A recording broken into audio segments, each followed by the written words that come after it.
When you are wanting to use a booster pump for your Waterfed cart, you know if your Waterfed cart is adaptable or compatible with a booster pump. Any multi-stage cart is going to be compatible. Single stage, this particular one is not compatible. You are not allowed to use booster pumps. It just will not purify the water.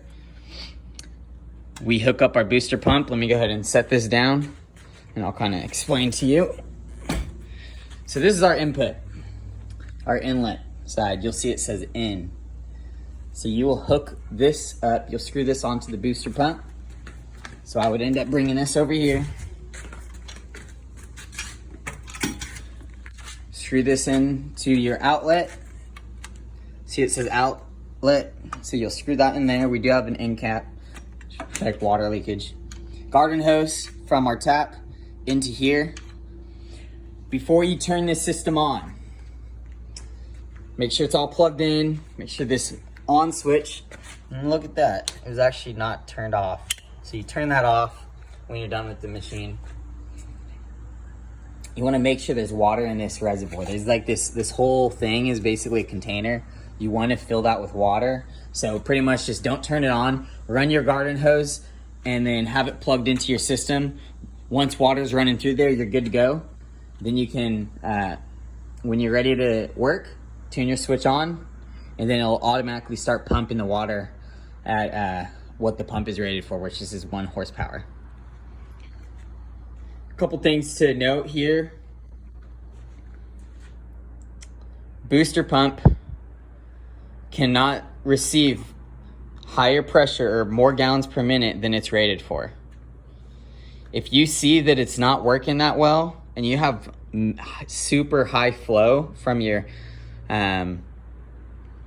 line, you need to adjust the tap to make it come a little less, not too much less, but it needs to be less than what this thing is rated for, or else it's going to burn out the pump. Second thing, never run this thing dry. Like mentioned a second ago, you want to make sure that you have water in the reservoir going before you run this pump.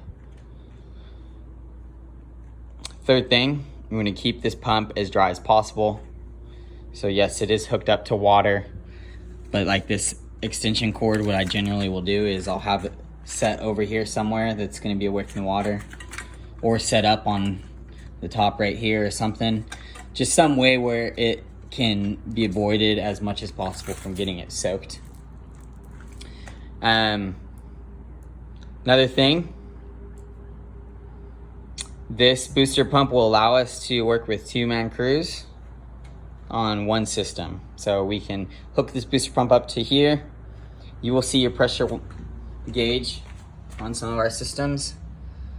And you don't want to run these systems above 100 PSI, but you can go up to 100 PSI. Most likely, you're not going to be above 100 PSI. You can adjust your PSI based off of this sucker. And that's a good introduction to using a booster pump.